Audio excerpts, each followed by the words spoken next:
What's going on YouTube? Today we are doing a video on the 3 best tips that are going to help you break 90.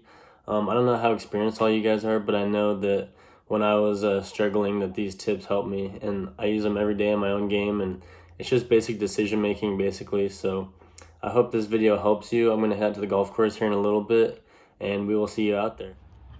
Alright, so our first tip out here today is kind of just an off the box tip. So if you can see this hole, it's kind of a dog leg left, and there's some trees you got to miss on the left, and there's hazard right. So if I were to hit from right here and I hit driver and I hit it like 250 straight, it's probably going to go in the hazard. So the one thing that I recommend on every hole that you look at, look for the fattest part of the fairway and how far it takes to get there, and then hit whatever club needs to put you there. So right now I'm going to hit like a 4-iron. It's only going to go like 220, but it'll probably leave me a 160-yard shot in at the green. So should be.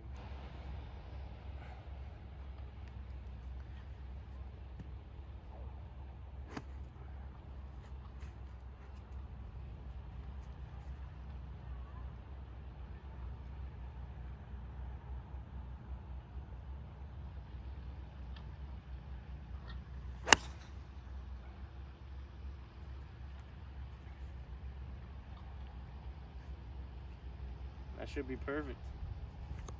Alright, so this is where we ended up. It's perfect. It's not in the trees. It's not in the trees over there. So we're perfect. We're 160 out. Actually, like I said on the tee box, so that's pretty cool.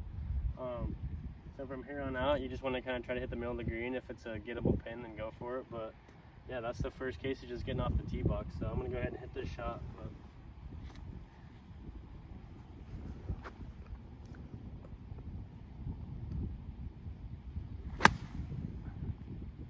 So we're here with our next scenario. When you do hit a bad drive, or you're not in the fairway and you're maybe under a tree, kind of in a sticky situation, a good decision is to sometimes just take your medicine and get back out in the fairway. So if you look at this shot right here, I do have the ability to maybe go under this tree, try to get it on the green, but I got to hit it pretty far and pretty low, so it's a pretty tough shot. Or I can just punch back out into the fairway, which is sometimes a smart play. So if I were you and you weren't very good with your punch shots, I would just try to take your medicine and get back on the fairway. So that's what I'm going to do. So for this shot, I have just a little 7-iron, and kind of like the chip I'm about to show you in this next video, you want to put it in the back of your stance because that's going to keep it lower. And then you want to close your club face a little bit. It might draw a little bit, but you don't want to swing too hard. So I'll just give you a little example right here.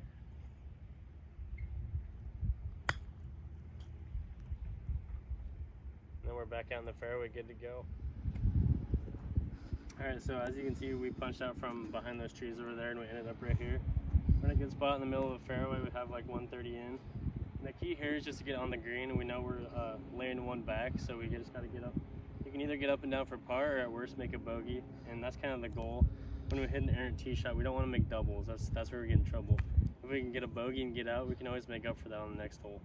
So I'm going to go ahead and hit this shot and just try to put her on the green.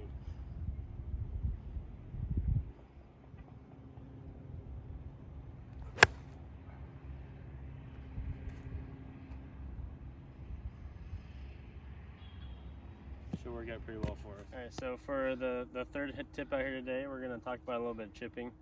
So I think it's very important for you to know that in chipping it's very situational. So like right here, there's a couple ways you can play this shot. Some people like to tend to hit it a little bit higher and try to land it closer to the hole. But for me, on a shot like this, I like to keep it as low as I can and get it on the ground as soon as I can, just because it seems to be more consistent that way. So I'm going to go ahead and show you the first way that people hit this shot. So this is the first way that people hit it, and this is the one where they kind of tend to hit it in the air a little bit too much.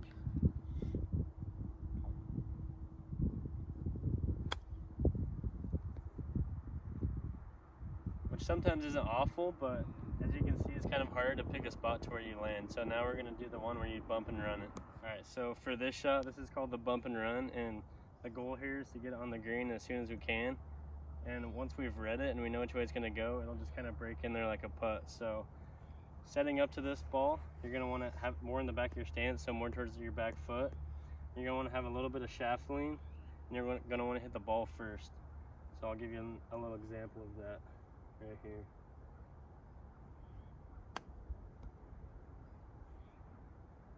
Pretty easy, pretty well controlled, and you can control the speed a lot better. And then if you want, some people prefer using a pitching wedge, so you can just kind of, you don't have to swing as hard. It's a little bit easier if you have more green to work with, but I'll go ahead and show you the exact same thing. Back of the stance, you want to hit the ball first. Just kind of get it going. Breaks in there like a putt. Pretty easy par. Alright, so today those are kind of our 3 tips. The first one, just making sure you get in the fairway in a good spot. The second one being just kind of be smart when you're in trouble. And the third one, just kind of working on your chips, because getting up and down is going to be crucial to your game. Other than that, thanks for watching. I hope this video helps. If there's anything you want me to go over in my next videos, just let me know. If you guys do break 90, I'd love to hear about it, so just drop it in the comments. And thanks again, guys. Appreciate it.